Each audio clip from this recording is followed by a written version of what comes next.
Non, moi je parlais de la feuille, je ne parle pas du niveau de l'écran. Mais moi je parle de l'écran. Au niveau de l'écran, c'est bon. C'est bon, non?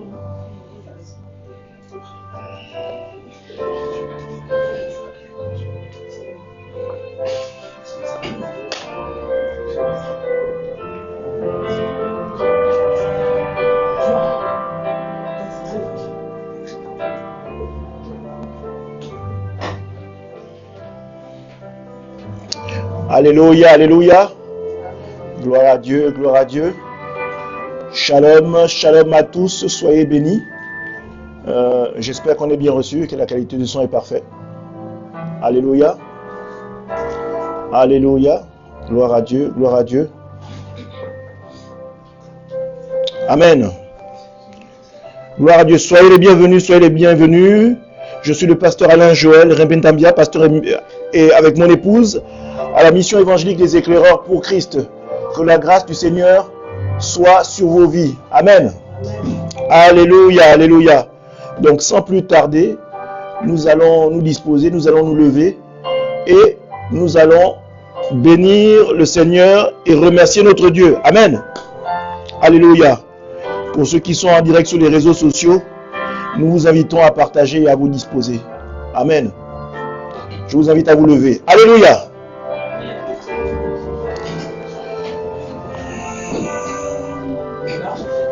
Nous allons remercier notre Dieu.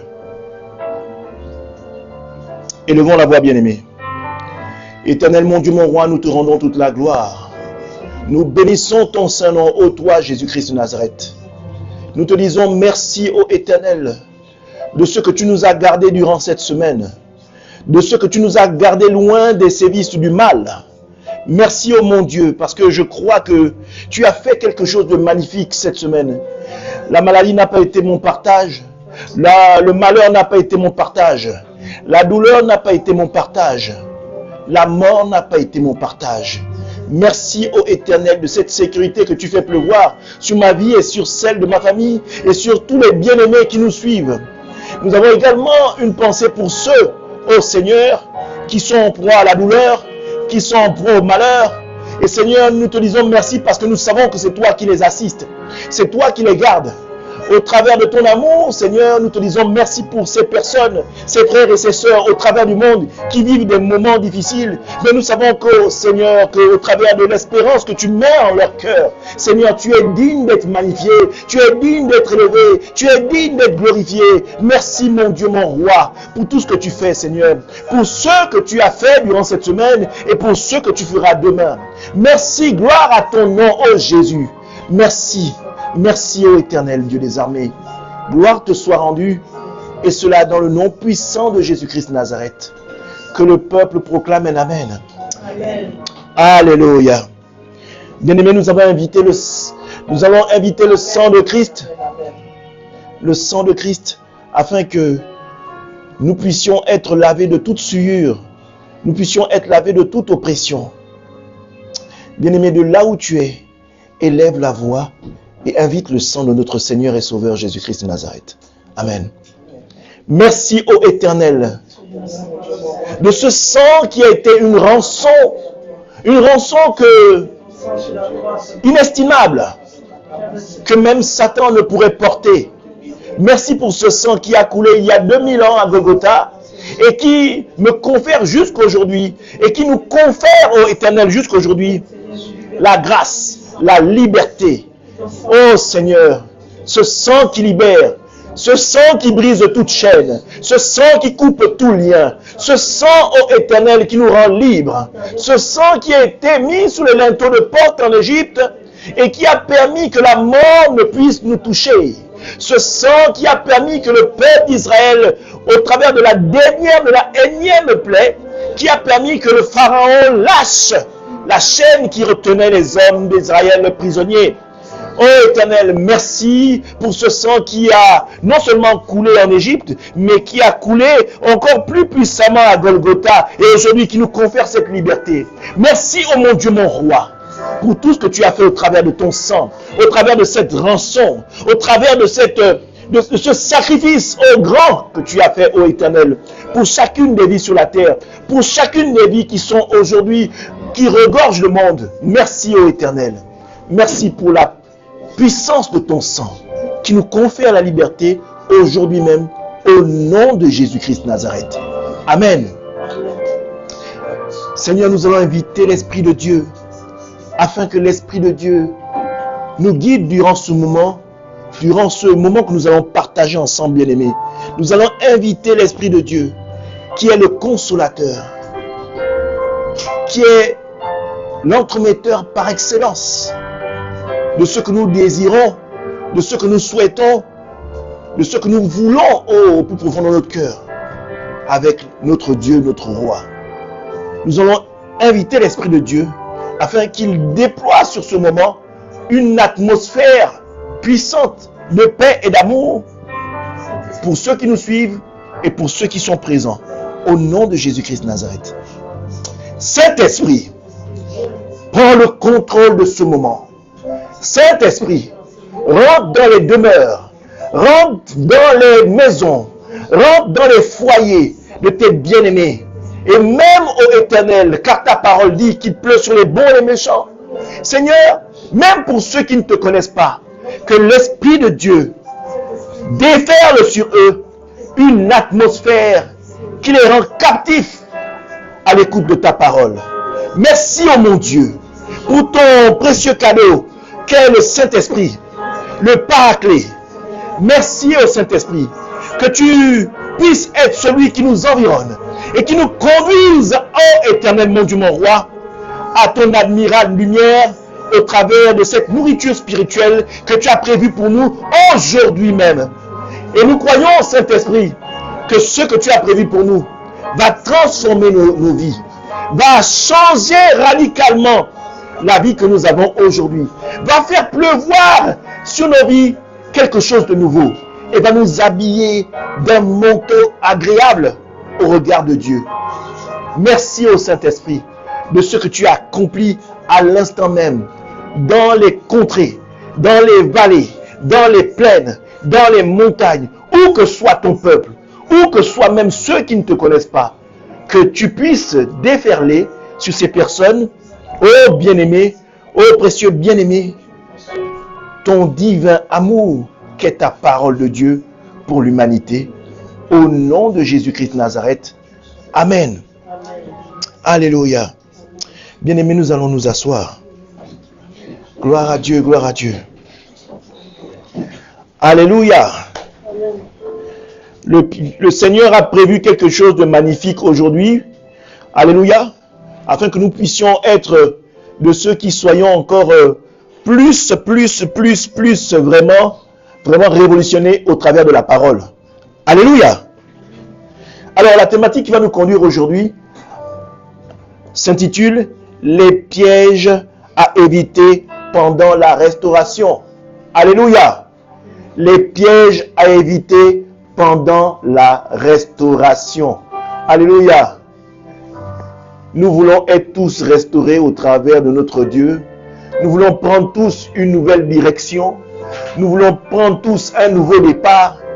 Eh bien, quand nous décidons de prendre ce départ, quand nous décidons de prendre cette décision, quand nous décidons d'être restaurés, eh bien, voyez-vous bien aimés, l'ennemi se lève. Parce que vous lui échappez. L'ennemi ne va pas se laisser faire. Il va se lever lui également pour dresser au-devant de vous d'innombrables pièges. Alors, la question, c'est pas que nous allons sortir tous les pièges, mais il y a des pièges qui reviennent très souvent. Il y a des pièges dont l'ennemi se sert beaucoup. Et aujourd'hui, il ne faudrait pas que ces pièges-là soient anodins pour vous. Vous qui décidez de marcher avec le Seigneur, notre but à nous, c'est de vous révéler certaines astuces, n'est-ce pas, qu'utilise le malin pour vous perdre. Parce que dans le cadre où vous décidez d'être restauré, forcément, il y a un parcours. Et durant cette restauration, le Seigneur ne va pas faire que vous restaurez, mais il va également faire en sorte que vous-même aussi, vous soyez transformés au travers de l'éducation qu'il va mettre devant vous. Alléluia. Alléluia. Alléluia. Je n'entends pas un amen puissant. Alléluia. Amen. Gloire à Dieu. Alors, qu'est-ce que c'est que la restauration? Je ne vais pas parler de la restauration d'un bâtiment, même si le texte qui va nous conduire aujourd'hui va s'axer sur la restauration d'un bâtiment, mais si on pousse la réflexion plus loin, elle est également la restauration de notre corps qui est le temple du Saint-Esprit. Amen.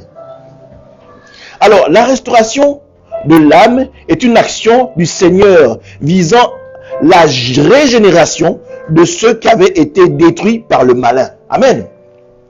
Au travers du péché. Voyez-vous, nous sommes tous nés pécheurs et il faille qu'à un moment, quand il y a la rencontre avec le Seigneur, la restauration doit se faire. Amen. La restauration est une obligation si vous voulez être capable de recourir à l'intercesseur par l'intercesseur principal qui est Jésus-Christ. Amen. Il faut une transformation.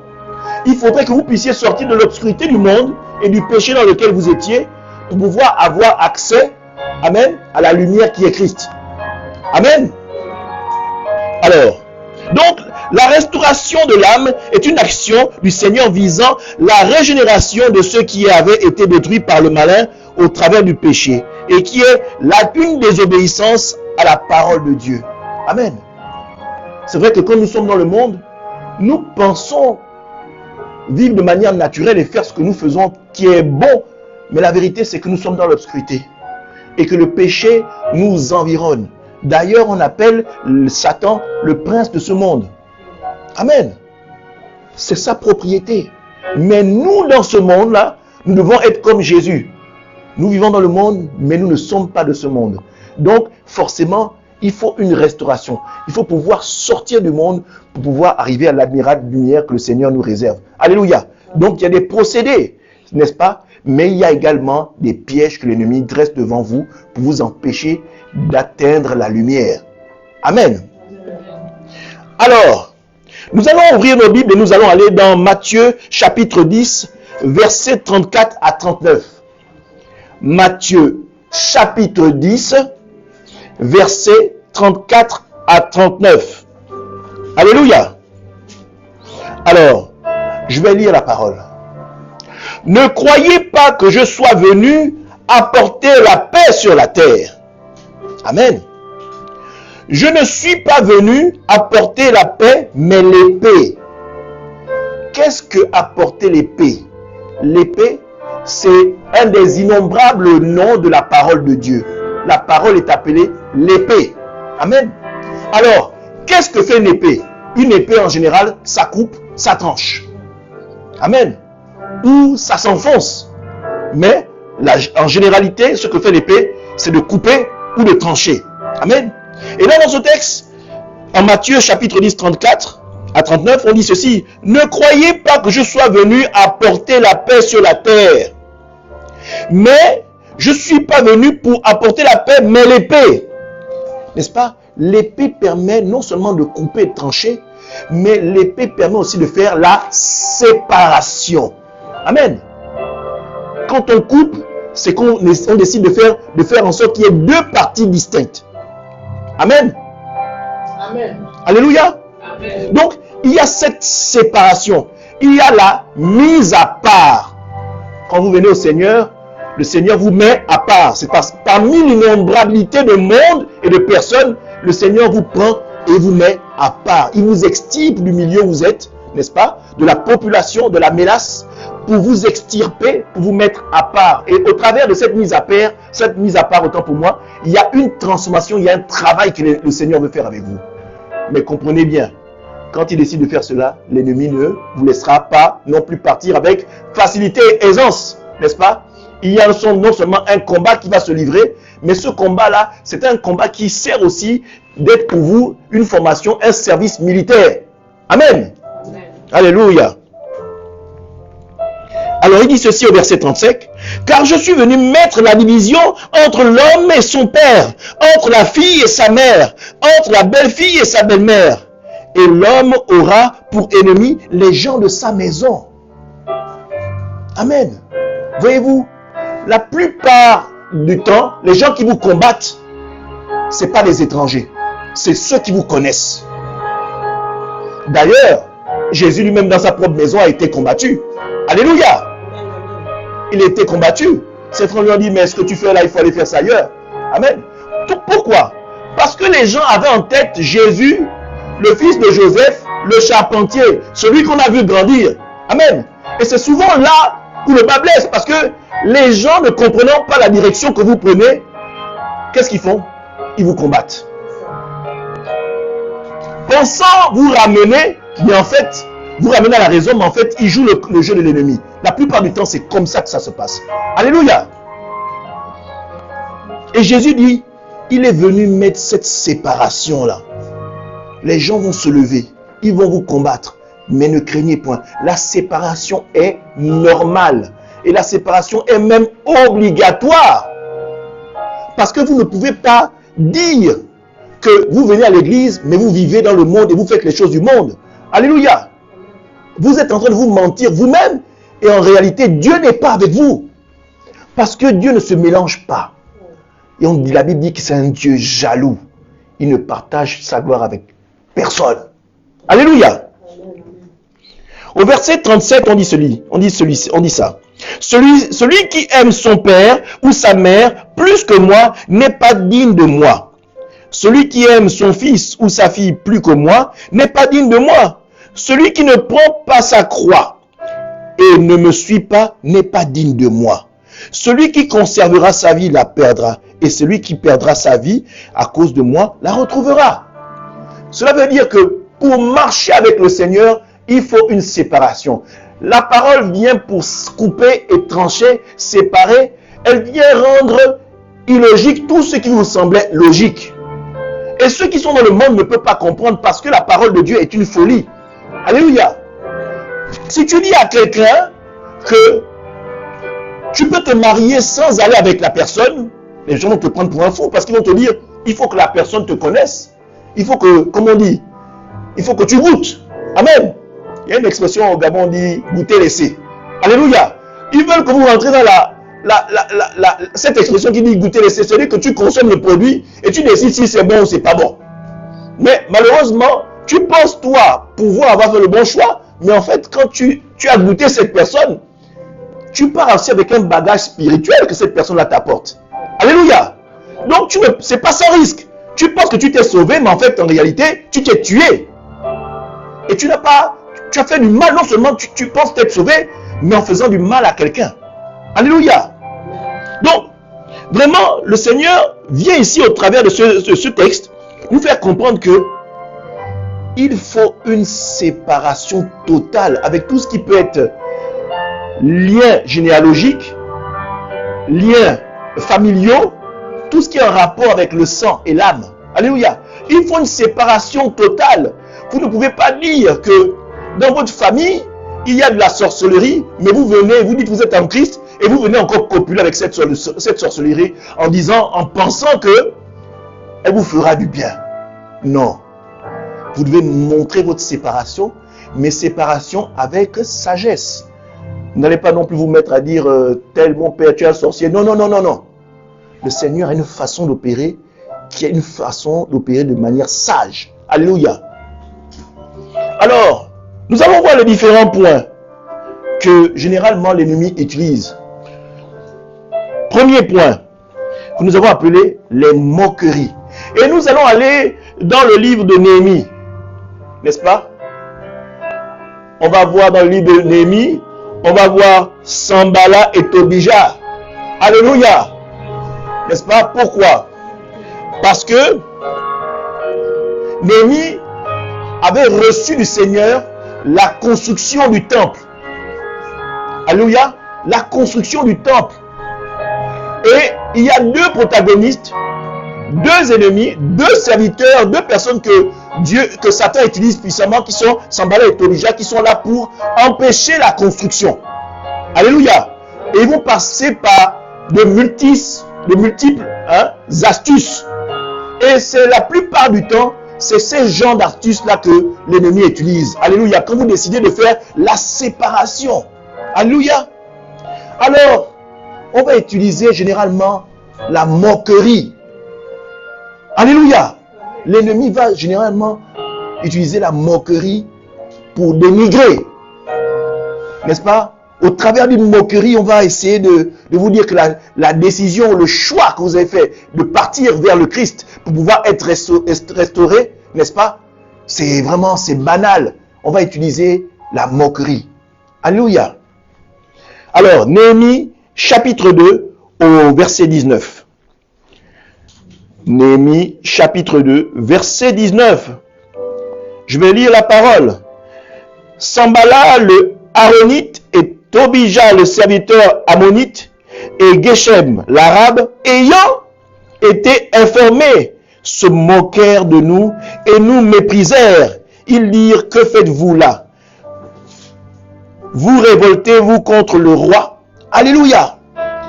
Donc ces trois protagonistes se moquaient du projet que Dieu avait mis dans le cœur de Néhémie, pour pouvoir fédérer du monde pour la construction du temple. Alléluia. Vous savez, parfois Dieu met en votre cœur un projet et la plupart du temps vous en parlez parce que vous voulez fédérer certaines personnes pour vous accompagner dans ce projet-là. Alléluia. Et il y a des voix qui sont semblables à celles de Sanballat ou de Tobija, n'est-ce pas? Ou à l'arabe, qui sont là pour vous dire: non, mais quel projet? Non, c'est trop dur. Tu penses que toi là tu peux faire ça? Non. Mais comment? Non, c'est pas pour toi. Ça c'est trop pour toi. Fais plutôt tel projet. On vous envoie vers un projet qui a une facilité. Mais je vais dire à quelqu'un: rêvez grand. Soyez comme Néhémie. Rêvez grand. Dieu a mis, si Dieu met un projet en votre cœur, c'est qu'il sait que vous avez les capacités de les réaliser. Ne vous laissez pas, n'est-ce pas, berner par certaines moqueries, n'est-ce pas, certaines astuces qu'utilise le malin pour vous empêcher d'arriver à votre but. Si Dieu a mis ça en votre cœur et que c'est un projet qui vous embête, qui brûle en vous, c'est que Dieu vous pousse. Amen. Voyez-vous, il y a une chose qui est très importante, c'est que quand on est dans un projet avec le Seigneur, il faut écouter son cœur. N'est-ce pas? Il y a deux choses que votre cœur fait. Soit le Seigneur met en vous un désir ardent qui occupe votre esprit. Si vous pouvez dormir, vous pouvez même parfois oublier le projet, mais Dieu le ramène dans votre esprit. N'est-ce pas? Il y a une deuxième chose, et c'est une chose qui est arrivée à David. Quand il était caché dans la grotte et qu'il était avec ses soldats cachés dans la grotte et que Saül le cherchait partout, au moment où ces hommes lui disaient: lève l'épée pour tuer Saül, la Bible dit que le cœur de David battait. Parfois vous savez que vous allez faire quelque chose de mal, mais vous sentez des palpitations dans votre cœur. Apprenez à écouter l'Esprit de Dieu. L'Esprit de Dieu ne veut pas. Vous sentez votre cœur, vous savez que ce que vous êtes en train de faire, c'est peut-être une position qui va vous permettre d'être libre, d'acquérir quelque chose. Mais vous savez que ce que vous êtes en train de faire n'est pas bon. Vous avez le cœur qui palpite. Alléluia. Apprenez à écouter votre cœur. Le Seigneur se sert beaucoup du cœur pour parler aux hommes. Alléluia. Maintenant, est-ce que les gens sont attentifs? Est-ce que les gens sont réceptifs? Là, c'est la question. Mais ça, c'est des petits secrets que vous devez capter au travers de la parole, au travers de certaines histoires dans la parole, au travers de certains psaumes et tout ce que la parole dit. Alléluia. Alors, on dit ceci, que il est nécessaire que vous fassiez très attention contre ce genre de personnes qui sont des Tobija et des Sanballat, qui sont là pour vous nuire, n'est-ce pas? Ils se servent de la malice en mettant ça sous forme de moquerie ou de raillerie, n'est-ce pas? Pour vous tenter de vous dire: non, c'est pas pour toi, mon frère. Toi, tu penses que toi, tu peux faire ça? Toi et moi, on a grandi ensemble. Ça, c'est pas pour toi. Toi, tu ne peux pas. Ça, c'est pour les gars qu'on a déjà eu, les gens qui sont millionnaires et milliardaires. Amen. Mais, bien aimé, rien n'est impossible à celui qui croit. Amen. Rien n'est impossible à celui qui croit que Dieu, quand il met quelque chose dans ton cœur, et que cette chose devient même comme une obsession, C'est Dieu. Alléluia. C'est qui sait que vous avez les capacités d'avancer. Alors on a parlé de la moquerie. Piège, n'est-ce pas, quand ces choses arrivent, voyez ça comme étant un moyen par lequel Dieu vous dit, laissez-le parler, avancez. Alléluia. Avancez. Avancez. Au travers de comment vous allez avancer, Dieu aura le temps de fermer la bouche à ces personnes-là. Alléluia. Ne vous souciez pas de ça. Gardez la vision que le Seigneur vous a donnée, celle d'avancer. Alléluia. Il y a également quelque chose que le Seigneur, que l'ennemi utilise beaucoup. C'est le deuxième point. Évitez de marcher avec des personnes qui ont un esprit différent de vous. Alléluia. Un esprit différent de vous. Quand je parle d'un esprit différent de vous, vous savez, le fait que vous puissiez déjà choisir de marcher avec le Seigneur et que vous voyez par exemple à côté de vous, quelqu'un qui fait par exemple le culte des crânes, il ne peut pas vous amener un conseil qui est capable de vous amener dans la direction de Christ. Ce n'est pas possible. Alléluia. Ou quelqu'un qui fait du buti ne peut pas vous amener dans la même direction que Christ. Ça ne va pas ensemble. Amen. Ou quelqu'un qui est dans toutes sortes de pratiques différentes, n'est-ce pas, occultes. C'est comme si vous jouez avec deux dieux. Alléluia. Vous ne savez pas, voilà, vous jouez un jeu hypocrite avec le Seigneur.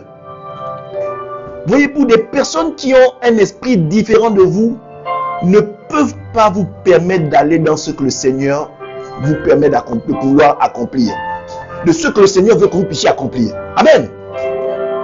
Nous allons aller dans Néhémie, toujours dans le livre de Néhémie. Le livre de Néhémie va être notre fil conducteur. Alléluia. Parce que dans le livre de Néhémie, on parle de la construction du temple. Alléluia.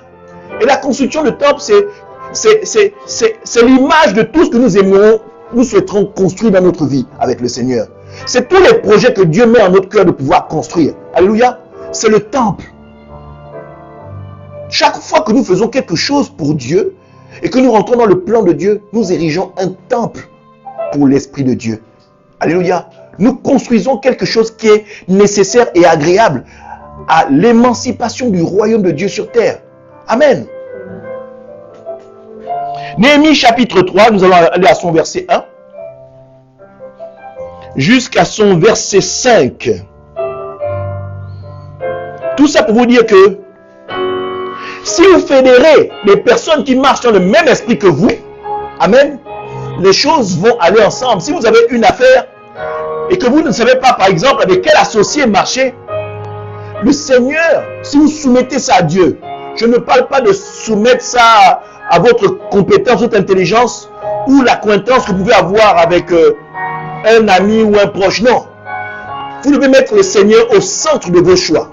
C'est-à-dire que c'est le Seigneur qui vous guide vers qui choisir, avec qui vous devez marcher. J'ai en tête, maintenant que le Saint-Esprit me parle, j'ai en tête le choix que Dieu a permis à Gédéon de faire. Alléluia. Il a dit que ceux qui se baissaient à genoux, alléluia, pour la paix, il les mettrait de côté. Amen. Amen. Et Gédéon voulait aller en guerre avec une multitude de personnes, mais Dieu l'a permis de faire un choix. Dieu a sélectionné pour lui. Dieu lui a dit, ceux-là tu les prends, ceux-là tu les mets à part, tu choisis. Amen. Amen. Je vais choisir pour toi. Et Dieu, quand il fait les bons choix, vous êtes toujours victorieux. Amen. Donc, soumettez, si vous avez un projet, n'est-ce pas, comme ça devant le Seigneur, et que le Seigneur vraiment impulse ça dans votre cœur pour pouvoir avancer, donnez la possibilité à Dieu de choisir pour vous. Amen. Depuis que nous sommes dans le monde, nous avons choisi pour nous, ça ne nous a jamais fait avancer. Amen. C'est le choix de Dieu qui est le meilleur.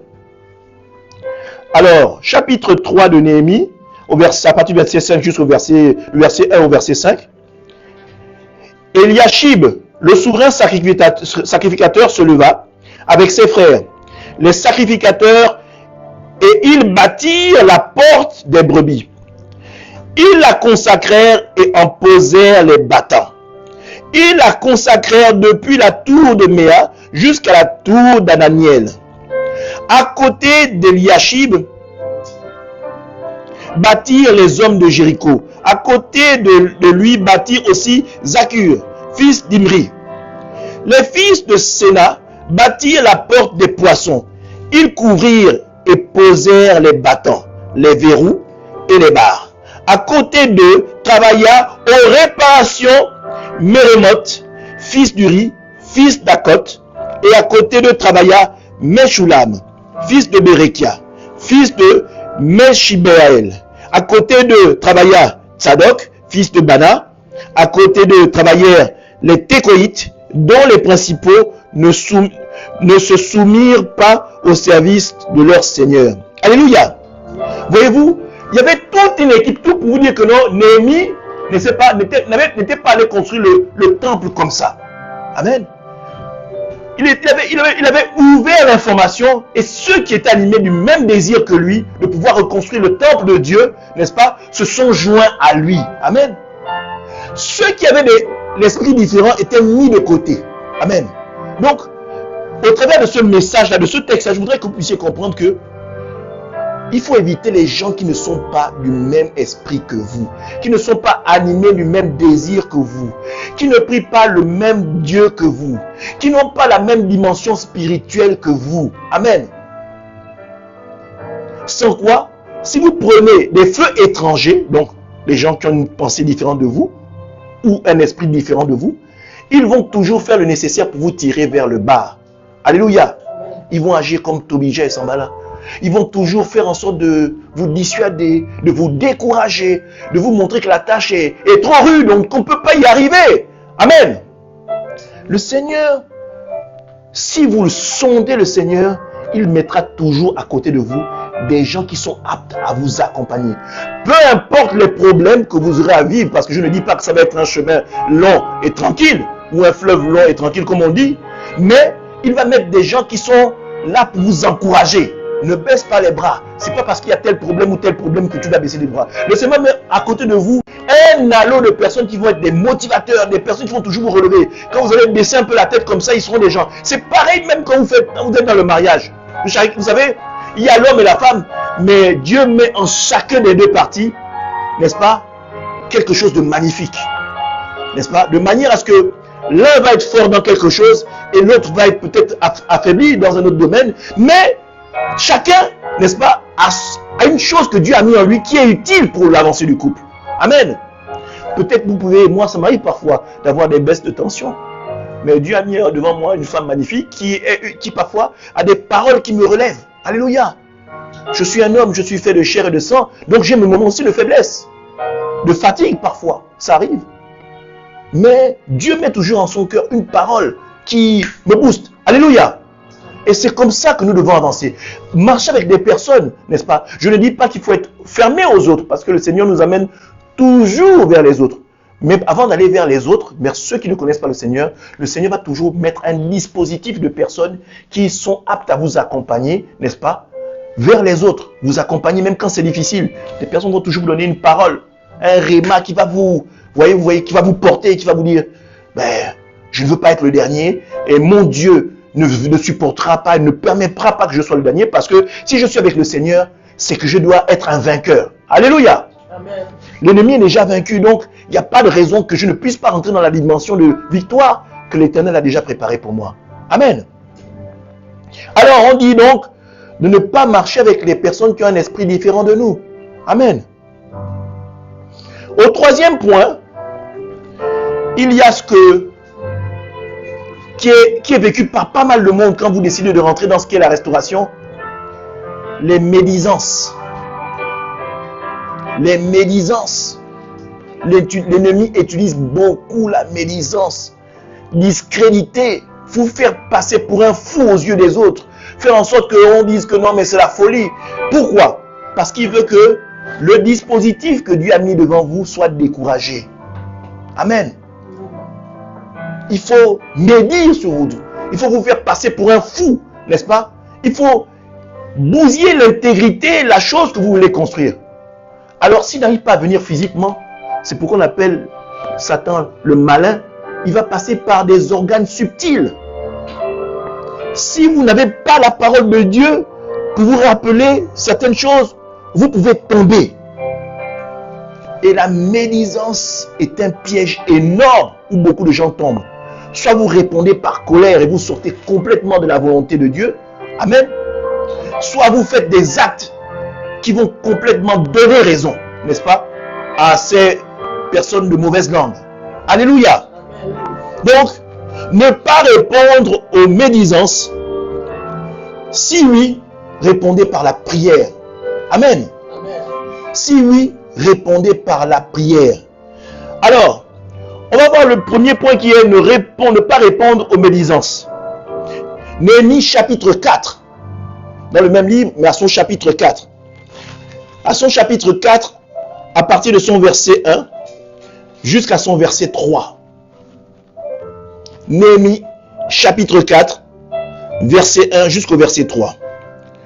Lorsque Sanballat apprit que nous rebâtissions la muraille, il fut en colère et très irrité. Oui, quand l'ennemi va voir que vous êtes en train de faire quelque chose de concret et que vous êtes en train d'avancer dans un projet, il va être très en colère.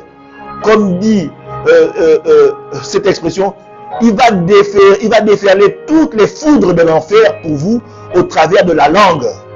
Alléluia. Il va utiliser les voies les plus subtiles. Il se moqua des Juifs et dit devant ses frères et devant les soldats de Samarie, à quoi travaillent ces Juifs impuissants? Les laissera-t-on faire? Sacrifieront-ils? Vont-ils achever? Redonneront-ils vie à des pierres ensevelies sous des monceaux de poussière et consumées par le feu? Tobija, l'ammonite, était à côté de lui et il dit, qu'ils bâtissent seulement. Si un renard se lance, il renversera leur muraille de pierre. Voyez-vous, ils vont utiliser tout le langage, tous les mots, tout le lexique de français pour créer une atmosphère de découragement autour de vous. Alléluia. Amen.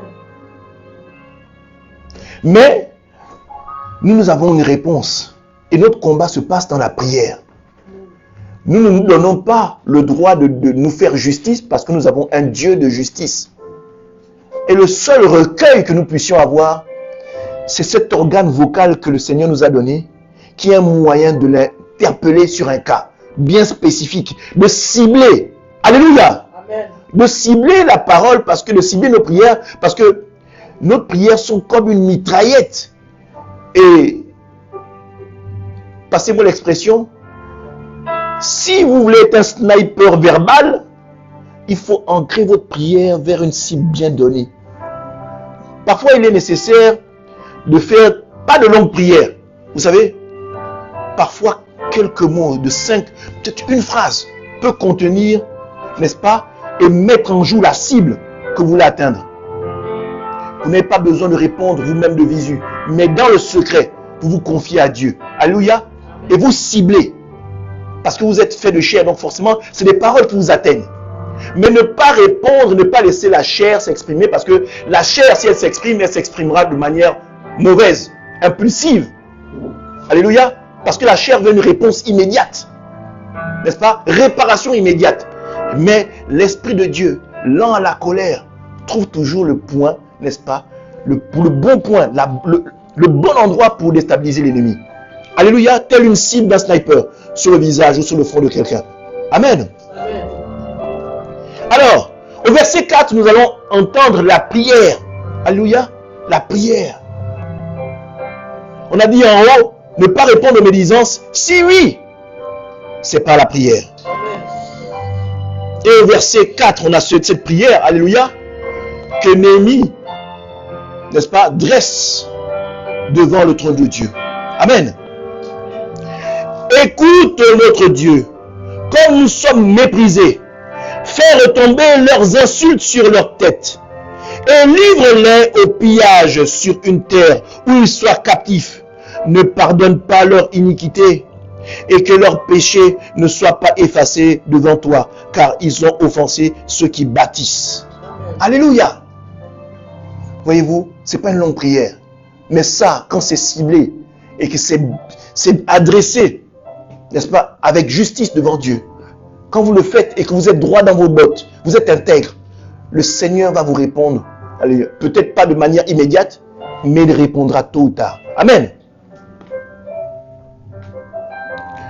On a le 4e point. Évitez les compromis. Évitez les compromis.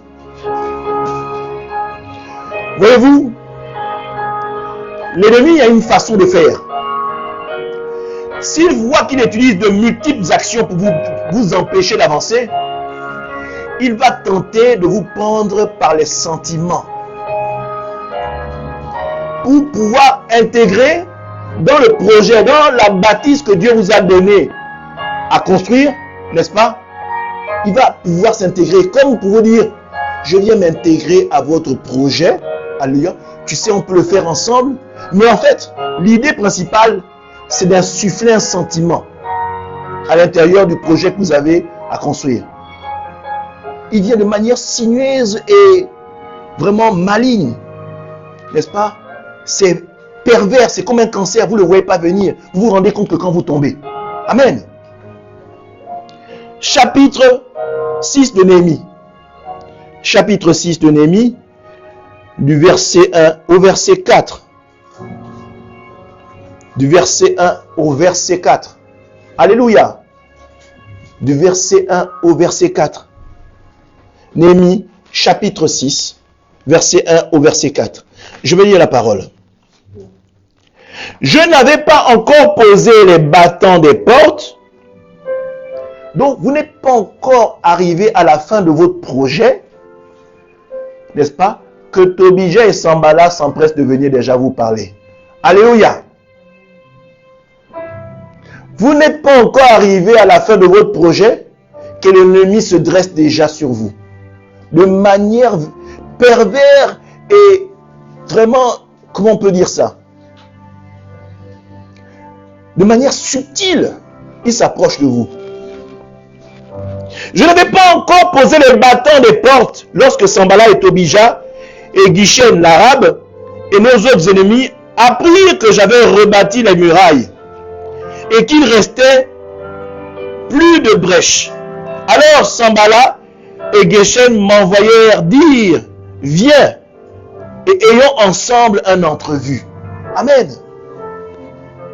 Bien-aimés, ils vous auront combattu, mais après, ils vont venir vers vous en disant, bon, finalement, on va faire la paix. Viens, on parle un peu. Amen. Parce qu'ils ont attaqué frontalement. Ça n'a pas marché. Ils ont essayé la parole. Ça n'a pas marché. Bon, maintenant, qu'est-ce qu'on peut faire? Il faut que je rentre dans le projet, que je sois au centre du projet avec vous, pour voir ce que je peux déstabiliser de l'intérieur. Amen. Il faut que je sois à l'intérieur du projet. Avant, je travaillais à distance. Maintenant, il faut que je sois à l'intérieur du projet. Maintenant, à l'intérieur du projet, comme je serai rentré, je pourrais fermer tous les volets qu'il y aura à fermer. Je pourrais mettre quelques petites balayettes à certains, d'autres croche-pattes, vous puissiez tomber, vous ne puissiez pas avancer. Si je suis à l'intérieur, que je vois quelqu'un avec un plateau de gâteaux, mais je fais un croche-patte où je bouscule un peu et je fais tomber les gâteaux pour que le service ne se fasse pas. Amen. Voyez-vous? Ayez le discernement pour comprendre certaines choses. Si vous permettez que les personnes rentrent, soyez comme, n'est-ce pas, Habakkuk. Soyez comme une sentinelle. Veillez au grain. Amen. Alors Sambala et Guichem m'envoyèrent dire, viens et ayons ensemble une entrevue dans les villages de la vallée de No. Ils avaient médité de me faire du mal.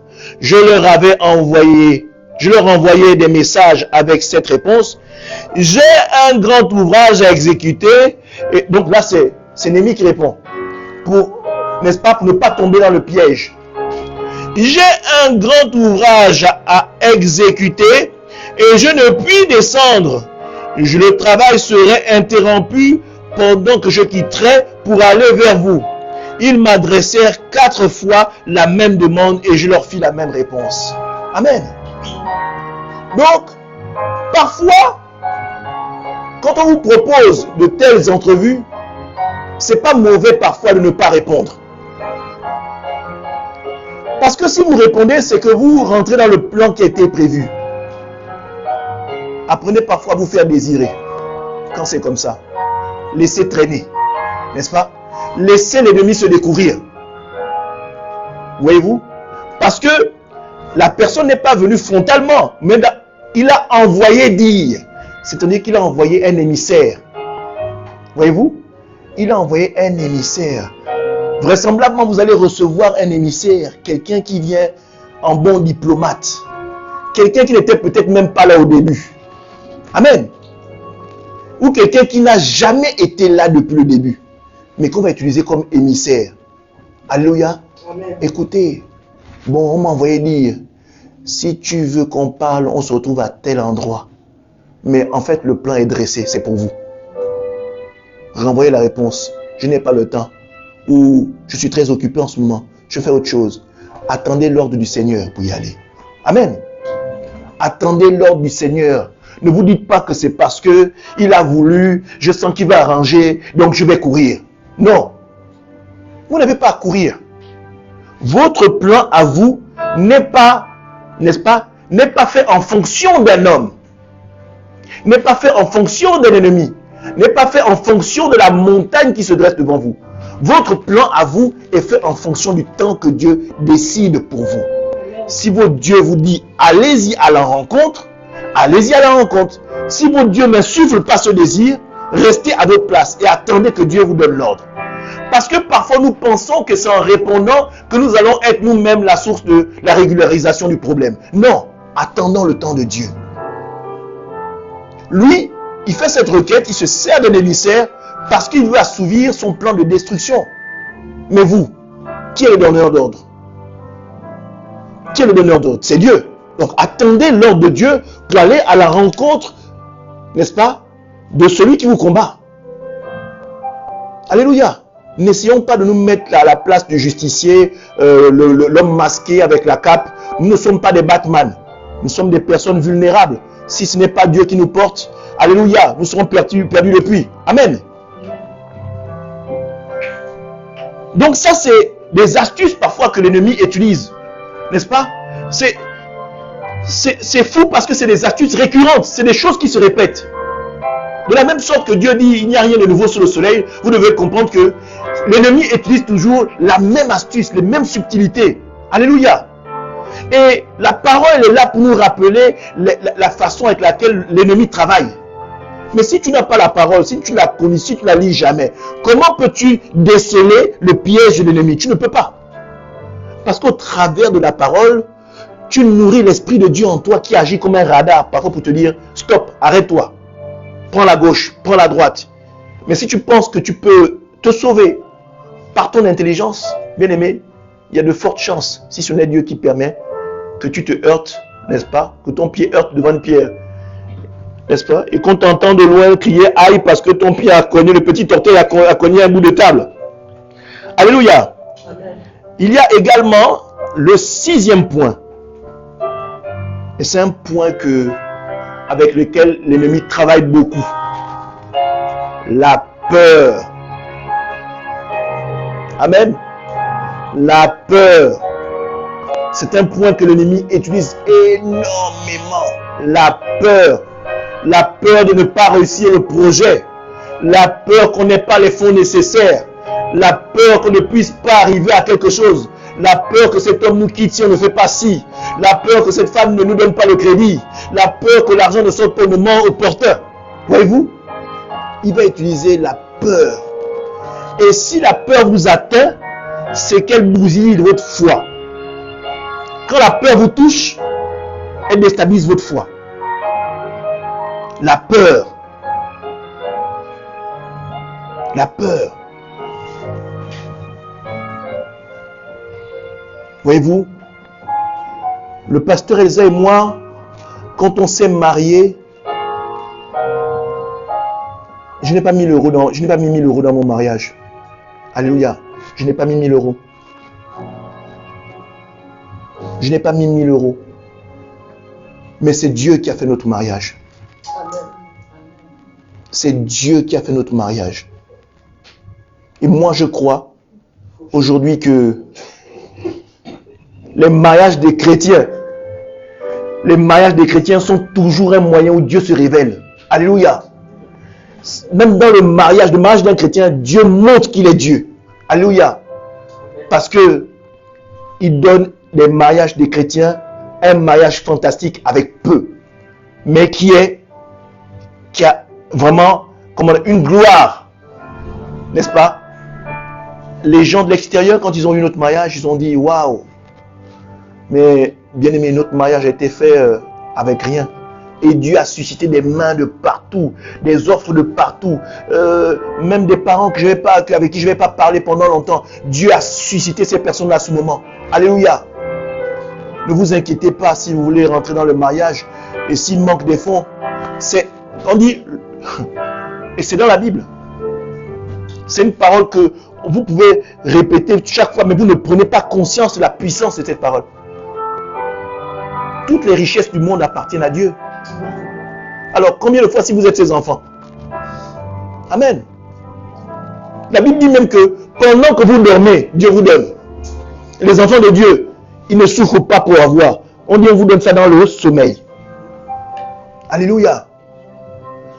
Je ne veux pas que vous puissiez penser que c'est comme l'histoire de la petite souris, vous cassez une dent, vous la foutez à côté, et puis demain vous trouvez un bonbon et des chocolats. Non, ce n'est pas de ça dont je parle. Dieu peut vous donner la richesse pendant que vous dormez avec l'idée d'un projet. C'est une richesse. Dieu peut vous donner la stratégie pour arriver. C'est une richesse. Pendant que d'autres vont prendre des cabinets de financiers pour étudier, Dieu vous donne le business plan, comment le plan va fonctionner, comment vous allez utiliser, comment va s'appeler votre structure, qui vous allez rencontrer, comment vous allez opérer. Dieu peut vous révéler. Ça, c'est ce qu'on appelle l'or et la richesse de Dieu. Il vous donne vraiment l'idée conçue, le plan de A à Z pour atteindre l'objectif qu'il a prévu pour vous. Amen. Donc, soyons réceptifs. Amen. Alors, on dit, la peur. La peur est un moyen que l'ennemi utilise beaucoup pour vous empêcher de rentrer dans votre restauration. Dans la restauration, dans la capacité que vous avez à vous reconstruire et à rentrer dans le plan de Dieu. Parce que dans la restauration du temple, il y a une manifestation glorieuse que Dieu veut établir au travers de ce plan. Dieu veut se révéler dans la construction, dans le projet que vous voulez construire avec Dieu, ou que Dieu veut construire avec vous. Il y a toujours sa gloire qui est en avant. Amen. Alors nous allons aller toujours dans le livre de Néhémie chapitre 6. Néhémie chapitre 6, à partir du verset 10 jusqu'au verset 13. Alléluia. Je me rendis chez Maja, fils d'Elaja, fils de Mathéalbel, et il s'était enfermé, et il dit alors, allons ensemble dans la maison de Dieu, au milieu du temple, et fermons les portes du temple, car ils viennent pour te tuer. Et c'est pendant la nuit qu'ils viendront pour te tuer. Alors Néhémie répondit, un homme comme moi prend la fuite, et quel homme tel que moi pourrait entrer dans le temple et vivre? Je n'entrerai point. Et je reconnus que ce n'était pas Dieu qui l'envoyait, mais il prophétisa ainsi sur moi parce que Sambala et Tobija lui avaient donné de l'argent. En gagnant ainsi, ils espéraient que j'aurais peur. Alléluia. Donc voyez-vous, Tobija et Sambala s'étaient servis d'un prophète. Alléluia. S'étaient servis d'un prophète pour tuer le projet, pour tuer la restauration du temple. N'est-ce pas? Ils s'étaient servis de la peur. Ils venaient insuffler la peur dans le cœur de Néhémie. Amen.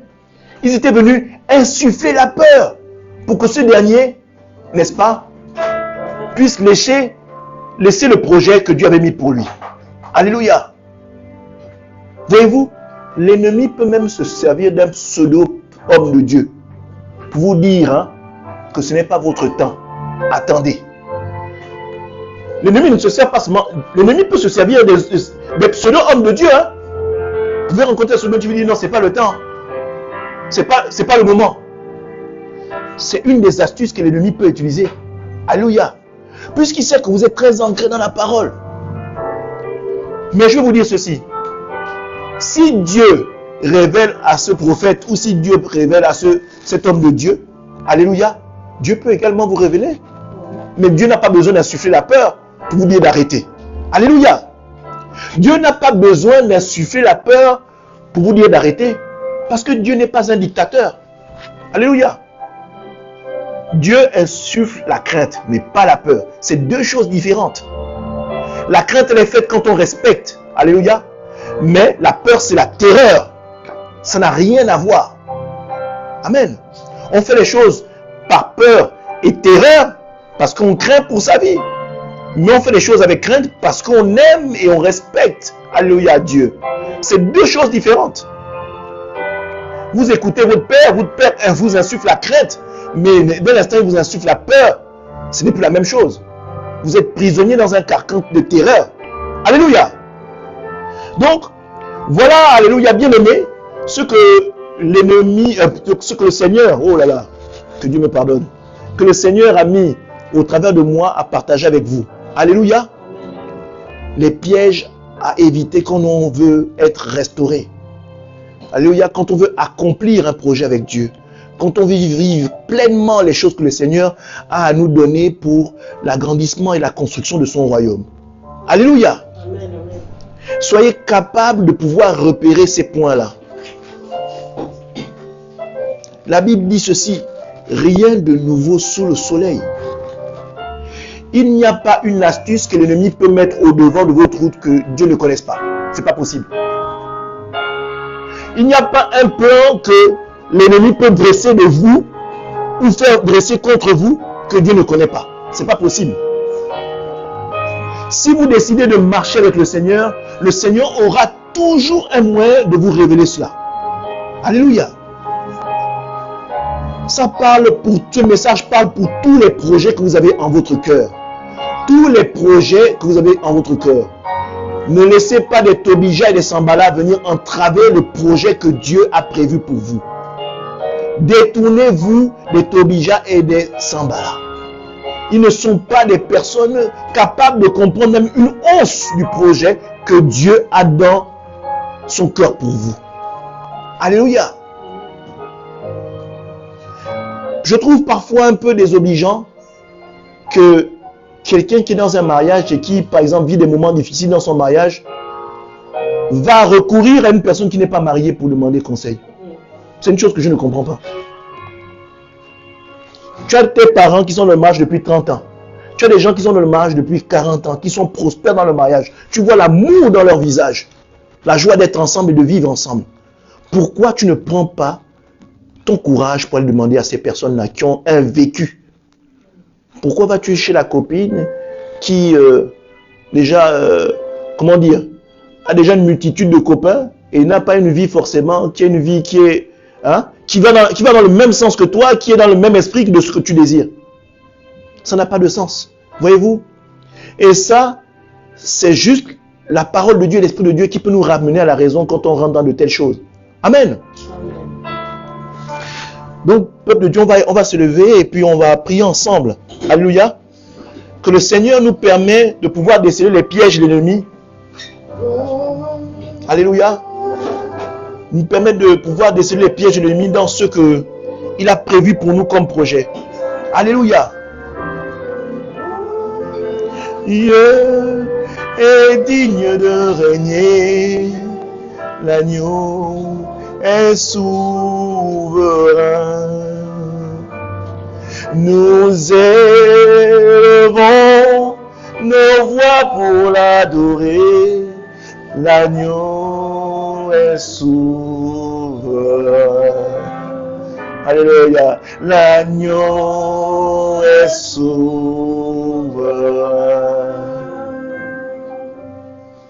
Gloire, gloire, gloire à l'agneau. Oh, merci Seigneur. Gloire à ton Saint-Nom, ô Éternel. Dieu des armées, merci au Seigneur pour cette parole d'enseignement que tu permets que nous puissions partager avec ton peuple. Alléluia. Oh, gloire à ton Saint-Nom, Jésus-Christ de Nazareth. Tu es digne. Tu es digne au travers de ta parole parce que tu es Dieu et tu es la parole, tu es l'eau vive. Oh, merci Seigneur. Tu es, oh Seigneur, l'épée faite pour venir nous mettre à part. Fais une distinction entre le monde et nous. Merci, ô Éternel, que tu nous rendes captifs à ta parole. Alléluia. Merci, oh Alléluia. Peuple de Dieu, on va élever la voix et demander à Dieu qui nous donne la capacité de détecter les vices du malin. Bien-aimé, où que tu sois, prends quelques minutes et parle à ton Dieu. Élevons la voix, bien-aimé. Éternel, mon Dieu, mon roi, nous te rendons toute la gloire. Nous bénissons ton Saint-Nom, ô Jésus. Ô toi qui es Dieu, toi qui es la parole, toi qui es le pain de vie, ô éternel Dieu des armées, nous te rendons toute la gloire. Nous bénissons ton Saint-Nom. Oh Jésus, nous croyons que tu es capable, Seigneur, d'agir dans nos vies tel un radar, de nous permettre au travers de ta parole, Seigneur, et du discernement que tu donnes, Seigneur, de pouvoir détecter les pièces de Tobija et Sambala, ceux qui sont là pour nous empêcher de construire le temple, l'œuvre de Dieu, la manifestation de ta gloire dans nos vies. Oh Seigneur, nous chassons les Tobija et Sambala de nos vies. Nous chassons les Tombala et les Sobija de nos vies. Et nous laissons l'Esprit de Dieu. Nous laissons la parole de Dieu conduire nos vies. L'Esprit de Dieu conduire nos vies. Oh, merci éternel mon Dieu, mon roi. Éclaireur, lève-toi et marche. Suis la lumière. Marche au travers de la parole. Sois éclairé. Sois éclairé. Merci ô éternel de cette lumière que tu mets devant nous au travers de ta parole. Merci ô Seigneur que tu mets devant nous au travers de ta parole. De nous rendre captifs et obéissants à ta parole afin que Père, nous soyons les vecteurs et la manifestation de ta gloire sur terre, afin que des nations soient touchées, des nations soient impactées, au travers de ce que tu as permis que j'enseigne à ton peuple. Père, dans la vie d'un bien-aimé. Éloigne, ô éternel mon Dieu, mon roi, de tes bien-aimés, les Tobija et les Sambala. Nous brisons tout esprit de ces Tobija et Sambala de nos vies. Nous chassons ces esprits impurs qui pourraient nous empêcher de rentrer dans la construction du temple que tu as préparé pour nous. Seigneur, nos corps sont un temple érigé et préparé pour t'accueillir et pour vivre pleinement la gloire de Dieu sur terre. Merci ô Éternel de cet effacement de Tobija et Sambala que tu chasses au milieu de nous et installons l'Esprit de Dieu au centre de toutes choses. Au nom de Jésus-Christ de Nazareth. Amen. Amen. Alléluia. Merci ô Éternel. Alléluia. Publié. Alléluia.